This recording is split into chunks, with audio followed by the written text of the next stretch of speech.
नमस्कार। माता मोहन देवी वैदिक कन्या महाविद्यालय के यूट्यूब प्लेटफॉर्म पर आप सभी का स्वागत है। जे.आर. करेला।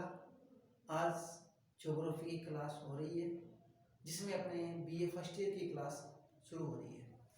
देखिए, ज्योग्राफी में जो बीए फर्स्ट ईयर की जो क्लास है इसके ऊपर अपने बात करते हैं। और अपने जो फिजिकल ज्योग्राफी की बुक चल रही थी जिसमें हम कहते हैं भौतिक भूगोल, और आज हम जो भौतिक भूगोल का टॉपिक है वो बात कर रहे हैं। देखिए, इसके अंदर अपने बात कर रहे हैं भौतिक भूगोल के अंदर। आज का जो हमारा टॉपिक है उसका नाम है ज्वालामुखी। देखिए, पहले बात करते हैं कि पृथ्वी पर लगने वाले बल के बारे में बात करते हैं कि पृथ्वी पर कौन कौन से बल लगते हैं। तो पृथ्वी पर लगने वाले बल, पृथ्वी पर लगने वाले बल, जिसको अपने इंग्लिश में फोर्स कहते हैं, कितने प्रकार के होते हैं। तो पृथ्वी पर लगने वाले जो बल होते हैं वो दो प्रकार के होते हैं। देखिए, एक होता है बाहरी बल और दूसरा होता है आंतरिक बल।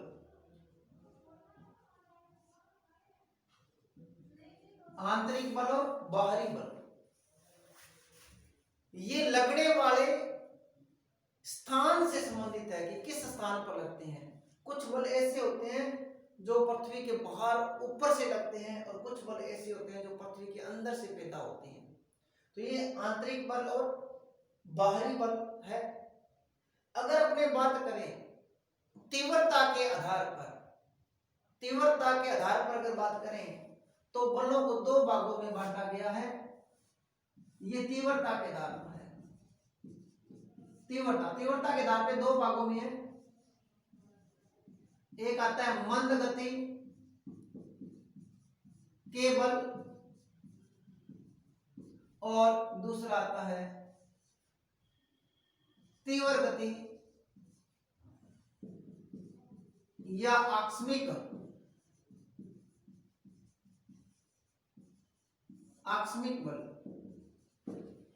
मंद गति के बल और तीव्र गति के बल। मंद गति के ऐसे बल होते हैं जिनको धरातल पर लगते हैं तो पता नहीं चलता, बहुत लंबे समय के बाद उसका परिणाम आता है और किसी भी स्थल रूप में चेंजिंग आती है, वो धीरे धीरे आती है, तो वो मंद गति के बल होते हैं। एक आता है तीव्र गति के बल, ये आपने कह सकते हैं आकस्मिक बल। तो वो जो बल होते हैं वो होते हैं अचानक आने वाले बल, जैसे भूकंप और ज्वालामुखी। भूकंप और ज्वालामुखी आते हैं तो उसमें कोई समय नहीं लगता, अचानक आते हैं। तो अचानक आने वाले बल, तीव्र गति से आने वाले बल, आकस्मिक आने वाले बल, ये सारे के सारे क्या है, बल ही है। आज जो हम बल के बारे में बात कर रहे हैं और जो आज हमारा बल जिसके बारे में पढ़ रहे हैं वो बल है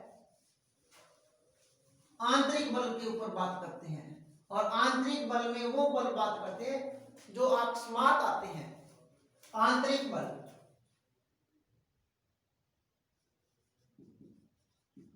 आंतरिक बल, आंतरिक बल के माने पृथ्वी के अंदर से पैदा होने वाले या पृथ्वी के आंतरिक भाग से लगने वाले जो बल होते हैं उन्हें हम आंतरिक बल कहते हैं।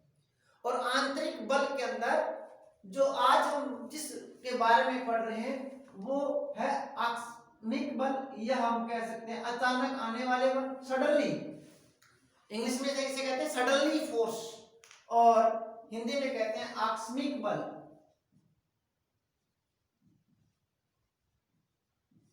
या अचानक या तीव्र गति के बल। तीव्र गति से आने वाला बल या अचानक पैदा होने वाला बल या आकस्मिक बल, ये जो है। देखिए, पृथ्वी के अंदर से जो बल लगते हैं और आकस्मिक जो बल लगते हैं वो है, इसका एग्जांपल है, एक आता है ज्वालामुखी और दूसरा होता है भूकंप। अब हम जितनी भी हमारी क्लासें लगे, 2 लगे, 3 लगे, 4 लगे, तो हम पृथ्वी के अंदर लगने वाले आकस्मिक बल के ऊपर बात करेंगे, जिसमें ज्वालामुखी और भूकंप के ऊपर बात करेंगे, लेकिन एक एक दोनों को अलग अलग करके करेंगे बात। तो हमने समझ गए पृथ्वी के अंदर से लगने वाले जो बल होते हैं उसे आंतरिक बल कहते हैं, और तीव्र गति में जो परिवर्तन होते हैं या तीव्र गति के साथ जो आते हैं या बहुत ही कम समय में आते हैं या अचानक जो बल पैदा होते हैं उसे आकस्मिक बल कहते हैं या तीव्र गति के बल कहते हैं। इसके प्रकार है, इसके उदाहरण है ज्वालामुखी और भूकंप। आज हम बात कर रहे हैं ज्वालामुखी की, तो आज हम इसको लेके चलते हैं। किसको? आज का जो हमारा टॉपिक है उसका नाम है ज्वालामुखी। क्या नाम है? ज्वालामुखी। इंग्लिश में इसे कहते हैं वोल्केनो। वोल्केनो वोल्केनो कहते हैं। इंग्लिश में ज्वालामुखी को वोल्केनो कहते हैं और ज्वालामुखी हिंदी का शब्द है। देखिए अब ज्वालामुखी क्या चीज होती है, इसको ज्वालामुखी क्यों कहते हैं, इसकी विशेषता के कारण इसका नाम पड़ा। ज्वालामुखी इसकी विशेषता के कारण नाम पड़ा। देखिए ये हमारी पृथ्वी है, इस पृथ्वी के आंतरिक भाग से कोई पृथ्वी के ऊपर यहां कोई छेद होता है, इस छेद से पृथ्वी के अंदर जो भी तप्त पदार्थ होते हैं वो बाहर निकलते हैं और बाहर एक विस्फोट के साथ निकलते हैं। तो ज्वालामुखी क्या होती है? धरातल का वह छिद्र या वह भाग जिससे ज्वालामुखी बाहर निकलती है, यह हम कह सकते हैं तरल पदार्थ या द्रव पदार्थ जो लिक्विड फॉर्म में की अवस्था में धरती के नीचे है या धरातल के नीचे है, वो अचानक बाहर आ जाता है। तो उस छेद को या उस भाग को क्या कहते हैं? ज्वालामुखी। कहने का तो क्या कि ये जो छेद है, ये छेद हमारा क्या होगा? ज्वालामुखी। देखिए इस छेद को क्या कहते हैं? मुंह है, जहां से बाहर निकलता है, तो ये इसका मुंह हो गया। और ज्वाला माने, क्योंकि धरातल, आपको पिछली क्लास में मैंने बताया था कि पृथ्वी के आंतरिक भाग में जाने पर इतना अधिक तापमान हो जाता है कि उसका कोई भी भाग ठोस अवस्था में नहीं रह पाता, वो द्रव अवस्था में आ जाता है। सिर्फ पृथ्वी का जो केंद्र है वो ठोस अवस्था में है, और पृथ्वी के ऊपरी भाग है जो ठोस अवस्था में है, इसका जो मिडिल भाग है वो द्रव अवस्था में है। पूरा इतना अधिक तपता है क्योंकि इतना अधिक गहराई में जाने पर तापमान इतना बढ़ जाता है कि वो द्रव अवस्था में आ जाता है। अब देखिए द्रव के ऊपर हमने क्या कर दिया, एक ठोस का अपने कह सकते हैं ठोस परत है उसके ऊपर, और जब ठोस का ऊपर दबाव पड़ता है तो द्रव पदार्थ जो क्या करते हैं उसके ऊपर दबाव आते हैं। जैसे हम एक बात कर सकते हैं कि कोई भी एक गड्ढा है, गड्ढे में अगर हम पैर लगाते हैं तो वो कीचड़ ऊपर की ओर आता है। जब भी किसी भी तरल पदार्थ पे या द्रव पदार्थ पे दबाव लगाया जाता है तो वो अपने दूसरे कमजोर भागों की ओर बाहर निकलने की कोशिश करता है। वही बात है कि पृथ्वी के जो आंतरिक भाग में द्रव पदार्थ है वो प्लेटों के कारण या दबाव के कारण या तापमान के कारण या घनत्व के कारण किसी भी कारण वो बाहर आने की कोशिश करता है। इसमें मूल जो रीजन होता है वो होता है प्लेटें। तो जब दो प्लेटें आपस में पास आती है तो उसके बीच में जो द्रव पदार्थ होता है वो बाहर आने की कोशिश करता है। या हम बात कर सकते हैं जब दो प्लेटें टूट के अलग अलग होती है तो उसके नीचे का जो द्रव पदार्थ होता है वो बाहर आने की कोशिश करता है। तो देखिए जब बाहर आने की कोशिश करता है और वो किसी कमजोर भाग को तोड़कर बाहर आ जाता है, धरातल के ऊपर अपना रूप प्रकट कर लेता है, तो वो क्या होता है? ज्वालामुखी। ज्वालामुखी और ज्वालामुखी विस्फोट में थोड़ा अंतर होता है, इस बात का थोड़ा ध्यान रखना। एक होता है ज्वालामुखी विस्फोट,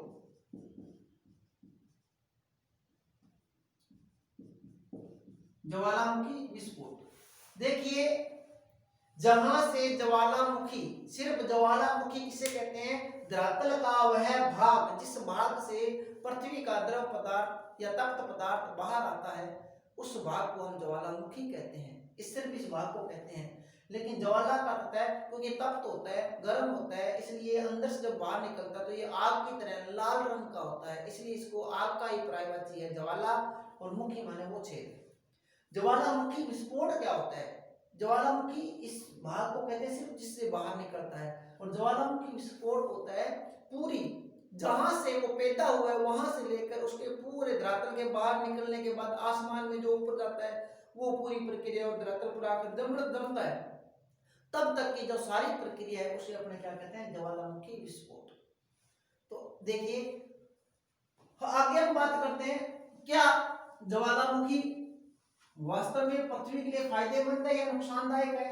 तो देखिए ज्वालामुखी को, ये जो ज्वालामुखी है इस ज्वालामुखी को पृथ्वी का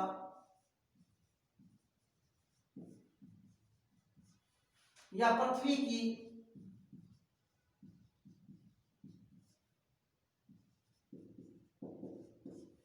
ठीक है सुरक्षा चाबी है, पृथ्वी की ये सुरक्षा चाबी है, ये आपने इसको कहते हैं सेफ्टी की है। क्या है? सेफ्टी की।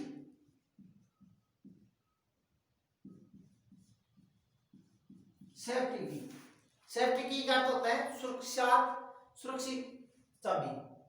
देखिए अब हमारे को ये लगता है कि ज्वालामुखी का विस्फोट होता है तो बहुत ज्यादा नुकसान होता है, लेकिन यहां मान रहे हैं कि ये पृथ्वी की सुरक्षित चाबी है। देखिए वास्तव में ये सुरक्षित चाबी है, क्योंकि अगर हम गणित के आधार पर बात करें या वैज्ञानिक आधार पर बात करें तो पृथ्वी के अंदर तापमान बहुत ज्यादा हो जाता है, और तापमान बढ़ने के कारण उसके अंदर जो द्रव पदार्थ होता है उसको बाहर आना जरूरी है ताकि उसके तापमान का, टेम्परेचर का औसतन बना रहे। अगर ज्वालामुखी नहीं होती तो आज हमारी पृथ्वी में इतना बड़ा विस्फोट होता कि पृथ्वी बिखर जाती। ये जो ज्वालामुखी आ रही है इसी कारण आज पृथ्वी बनी हुई है। तो इसलिए आज देखिए सुरक्षा है, वास्तव में पृथ्वी के लिए लाभदायक है, क्योंकि इसमें जैसे एक आदमी होता है उस आदमी को बहुत ज्यादा गुस्सा आता है और वो आदमी के अंदर ही अंदर बात को दबाए रखता है, तो अगर अंदर ही अंदर दबाए रखता है और किसी को बताता नहीं है, या एक हम बात कर सकते हैं एक लड़ाई वाला जो अक्सर आदमी लड़ता है तो वो अपने अंदर की जो ऊर्जा या गुस्सा होता है वो शांत कर लेता है लड़के, लेकिन एक आदमी ऐसा होता है जो अंदर ही अंदर दबाए रखता है, उसका रिजल्ट जो होता है वो अंतिम क्षण में बहुत बुरा आता है, या तो वो मर जाता है या खुदकुशी कर लेता है या कोई घटना क्रिएट कर देता है, माने अगर बताएगा नहीं तो वो अपने खुद को, अपने जीवन के ऊपर वो हानि पहुंचाएगा। उसी प्रकार पृथ्वी पर अगर ज्वालामुखी नहीं होती, ज्वालामुखी विस्फोट नहीं होता तो पृथ्वी को बहुत बड़ा नुकसान होता। आज ज्वालामुखी के कारण पृथ्वी सुरक्षित है। अब बात करते हैं कि ज्वालामुखी और भूकंप में क्या अंतर है। ज्वालामुखी और भूकंप में क्या अंतर है? ठीक है, भूकंप का इसके साथ क्या रिलेशन है? भूकंप देखिए मैंने आपको बताया था कि जो तरल पदार्थ या द्रव पदार्थ है वो अधिक तापमान के कारण लिक्विड अवस्था में आ जाता है, और लिक्विड अवस्था में आने के बाद ये धक्के मारता है, बाहर आने की कोशिश करता है। लेकिन अगर धरातल पर कमजोर कोई पार्ट होता है, अगर उसको ये धक्का या उसको ये मैग्मा पदार्थ उसको तोड़ देता है, तो अगर ये बाहर आ जाता है तो ये ज्वालामुखी है। और अगर ये जो भाग है जहां पे ये फोर्स लगा रहा है ये बहुत ज्यादा मजबूत है, तो ये मैग्मा पदार्थ आता है और टकराने के बाद में पुनः शांत हो जाता है। तो इस पृथ्वी में क्या होगी? हलचल होगी, पृथ्वी में तरंगे उत्पन्न होगी टकराने के कारण, उन्हीं तरंगों के कारण क्या पैदा होगा? भूकंप पैदा होगा। अगर ये टूट जाता है तो ज्वालामुखी होगी, अगर टूटेगा नहीं, पृथ्वी में हलचल होगी, तरंगे पैदा होगी, तो ये भूकंप पैदा करेगी। भूकंप के बारे में अपने नेक्स्ट क्लास में पढ़ेंगे, आज अपने ज्वालामुखी के बारे में पढ़ रहे हैं। अब आगे देखिए, भूकंप हो गया, ज्वालामुखी होगी। अब अपने बात करते हैं, दो शब्द आते हैं, एक आता है मैग्मा और एक आता है लावा। बहुत से बच्चे इन दोनों बातों में कंफ्यूज रहते हैं कि मैग्मा क्या होता है और लावा क्या होता है। देखिए मैग्मा पृथ्वी के अंदर जो आंतरिक भाग में लिक्विड फॉर्म अवस्था में जो भी मटेरियल पाया जाता है, पृथ्वी के आंतरिक भाग में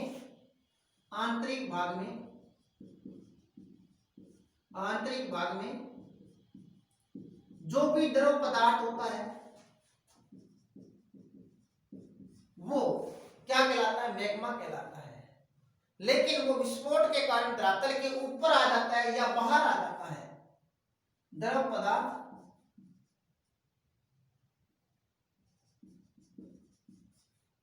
बाहर आ जाता है, तो उसे क्या कहते हैं, है तो वही, जब तक वो धरातल के अंदर है तो वो मैग्मा है, लेकिन जैसे वो धरातल के ऊपर प्रकट हो जाएगा तो वो क्या हो गया, लावा हो गया। आगे हम बात करते हैं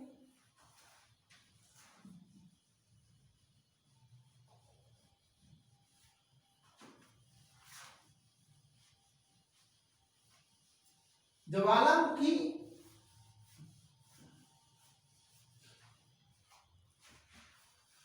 के उत्पन्न होने के कारण, ज्वालामुखी के कारण किन किन कारणों से धरातल पर ज्वालामुखी आती है, उसके बारे में अपने बात करते हैं। देखिए, सबसे जो बड़ा कारण आता है ज्वालामुखी का, वो होता है प्लेट विवर्तनिक सिद्धांत। आपने पढ़ा हुआ है, तो उसमें प्लेटों की गति, जो धरातल के नीचे आपने प्लेटें पढ़ी है कि धरातल के नीचे बड़ी प्लेटें और छोटी प्लेटें होती है, और वो प्लेटें धरातल के नीचे गति करती है। तो सबसे बड़ा कारण ज्वालामुखी का यही है कि प्लेटें जब आपस में टकराती है या जो प्लेटें दो टूट जाती है, तो उसका ज्वालामुखी का कारण होता है। देखिए, मान लो धरातल के नीचे एक प्लेट ये है, बड़ी प्लेट है, ये भी खूब बड़ी प्लेट है, ये प्लेट इधर आ रही है, ये प्लेट इधर आ रही है, इसके बीच में कोई लिक्विड पदार्थ है। तो जब इसमें दो प्लेटें पास पास में आती है, तो ये जो लिक्विड पदार्थ है या तो इधर आएगा या इधर आएगा, कहीं ना कहीं तो जाएगा। और कहीं ना कहीं जाएगा तो इसमें पृथ्वी की, ये मान लो पूरी पृथ्वी थी, तो अगर ये या तो यहाँ फोर्स लगाएगा, ये यहाँ फोर्स लगाएगा। तो कहने का अर्थ हो गया कि प्लेटों की गति के कारण या प्लेटों के टूटने के कारण ज्वालामुखी पैदा होती है। आगे हम बात करते हैं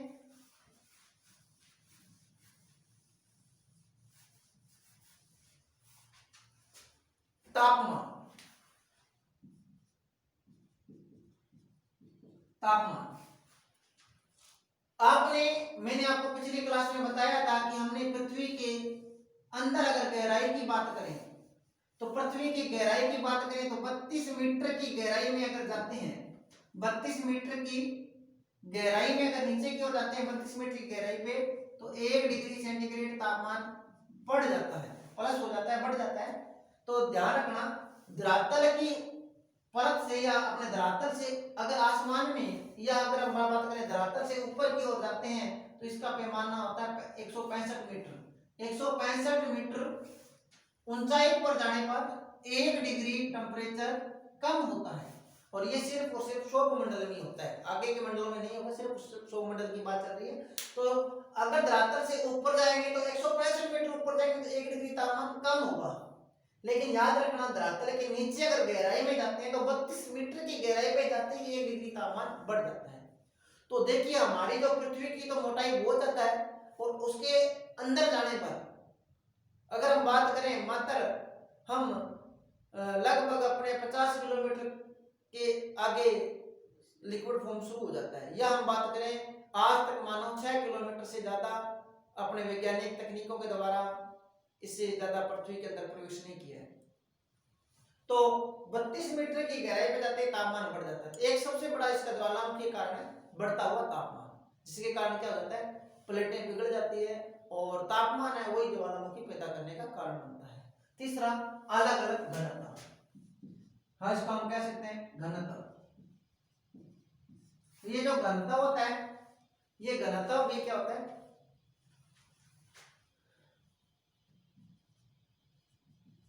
ये जो घनत्व होता है ये भी इसका एक कारण बनता है, जो ज्वालामुखी पैदा करने का मूल रूप से अपने कह सकते हैं हिस्सा रखता है। आगे हम बात करते हैं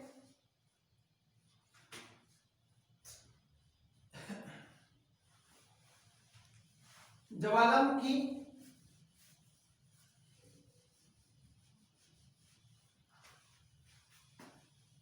से निकलने वाले कुछ मानवीय कारण भी पैदा हो सकते हैं इसमें। ज्वालामुखी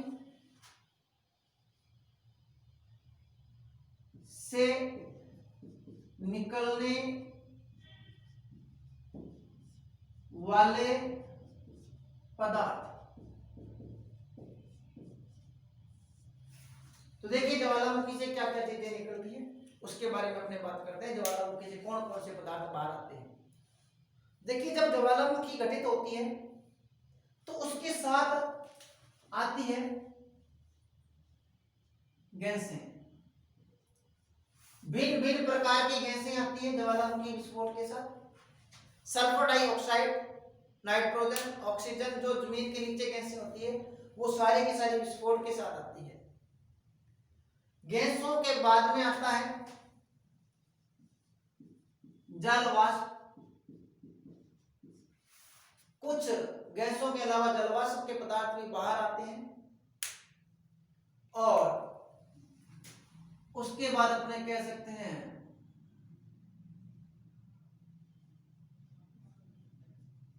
द्रव पदार्थ, जिसमें आगे बड़े बड़े कंकड़ से बड़े बड़ी चट्टानों के टुकड़े, चट्टानी टुकड़े आते हैं द्रव पदार्थों में। तो मूल हमारे 3 प्रकार के पदार्थ ज्वालामुखी से बाहर आते हैं। सबसे पहले गैसें, फिर जलवाष्प और फिर द्रव पदार्थ। अगर बात करें गैसों की तो उसमें लगभग सभी प्रकार की गैसें उसमें मिली होती है। और सल्फर डाइऑक्साइड या हाइड्रोजन, इसमें इनकी मात्रा, जो मुख्य जो गैसें होती है उनकी मात्रा अधिक होती है।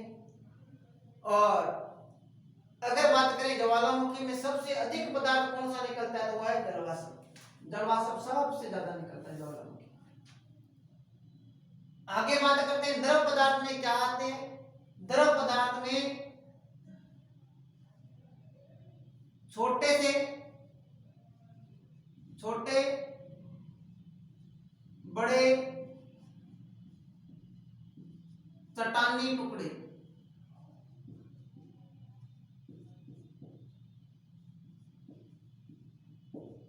समझ गए। द्रव पदार्थ में क्या आएंगे, छोटे बड़े चट्टानी टुकड़े।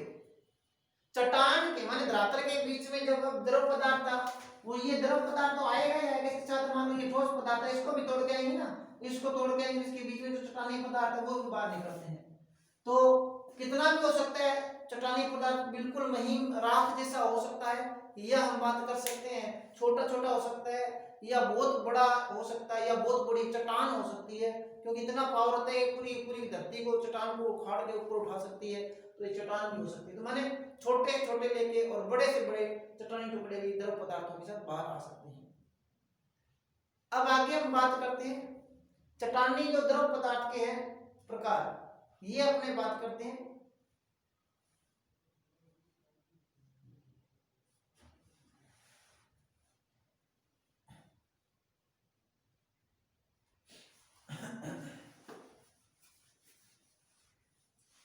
द्रव पदार्थ, द्रव पदार्थ के प्रकार,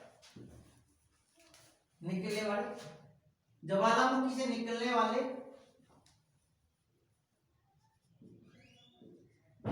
द्रव पदार्थ के प्रकार। द्रव पदार्थ देखिए अपने कह सकते हैं छोटे छोटे पदार्थ आते हैं, छोटे छोटे से लेकर बड़े बड़े पदार्थ आते हैं। इसमें ज्वालामुखी से निकलने वाले एक आता है स्कोरिया, एक आती है लेपिली, एक आती है ब्रेसिया, एक आता है प्यूमिक, एक आता है टफ। ऐसे पदार्थ बाहर आते हैं। और एक आते हैं ज्वालामुखी बम। अब इनके बारे में अपने बात करते हैं, ठीक है। इनके बारे में ज्वालामुखी से निकलने वाले जितने भी द्रव पदार्थ हैं, इनके ये नाम है द्रव पदार्थों के, और इसके ऊपर अपने बात करते हैं।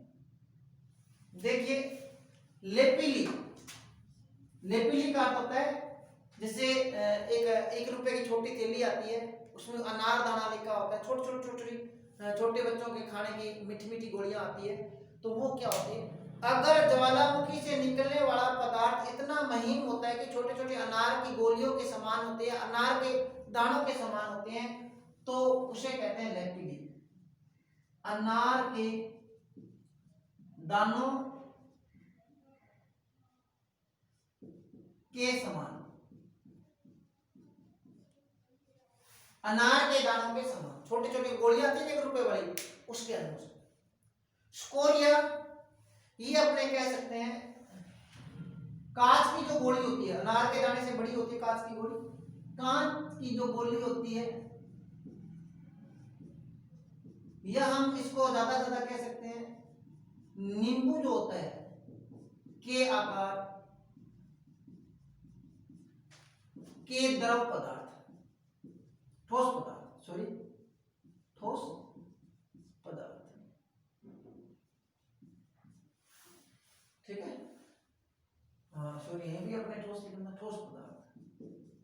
आगे ब्रेसिया होता तो इनका दोनों का मिला जुला रूप होता है। जैसे आपने सड़क पे बजरी देखी, काले रंग की जो बजरी आती है, वो बजरी क्या होती है, उसकी कोई शेप नहीं होती, कोई उसका आकार नहीं होता, लेकिन इतना देखा आपने कि एक तरफ दो तरफ से या एक तरफ से वो एक तरफ से या दो तरफ से तिखी होती है, ठीक है। तो ठोस पदार्थों का नुकीले नुकीले भाग। प्यूमिक क्या होता है? जब ज्वालामुखी बाहर आती है तो उसमें जो द्रव अवस्था होती है तो उसमें कुछ ठंडा होने के कारण और कुछ में उसमें बुलबुले निकलने के कारण झाग पैदा हो जाते हैं। तो द्रव पदार्थों के ऊपर झाग जो होता है इसे कहते हैं प्यूमिक। और कुछ ये ठोस पदार्थ और कुछ उसमें द्रव पदार्थ मिलने के बाद पदार्थों के बीच में एक रेत जम जाती है और एक चट्टान का रूप ले लेती है, इसे कहते हैं टफ। रेत प्लस ठोस पदार्थ, पदार्थों की चट्टान। और ज्वालामुखी बम क्या होते हैं? देखिए, ये बम सबसे बड़े ठोस पदार्थों में सबसे बड़ा पार्ट होता है कि जब ज्वालामुखी पैदा होती है तो उसमें एक बहुत बड़े बड़े चट्टानी टुकड़े बाहर आते हैं, जब छेद में फंस जाते हैं तो वो उसमें प्रेशर लगता है, फिर वो धमाके के साथ आवाज के साथ बाहर आते हैं, इससे सबसे ज्यादा हानि होती है। और ये होता है ज्वालामुखी बम, बड़े चट्टानी टुकड़े, सबसे बड़े चट्टानी टुकड़े, तो ये हो गए ज्वालामुखी बम। देखिए जलवाष्प बाहर आता है, जल के साथ घुली हुई गैसें जो होती है वो जलवाष्प बाहर आता है। और ये जो सारे के सारे थे ठोस पदार्थ है, ठोस पदार्थों के नाम दिए गए हैं। और उसमें इसके अलावा मैंने गैसें बताई थी ज्वालामुखी से बाहर आती है। आगे की जो क्लास कल हमारी उसमें अपने बात करेंगे ज्वालामुखी के प्रकार, कितने प्रकार की ज्वालामुखी होती है और ज्वालामुखी पैदा कहाँ से होती है, उसके पैदा होने के भी प्रकार करेंगे। तो ये अपने अगले नेक्स्ट क्लास में करेंगे। तब तक के लिए धन्यवाद।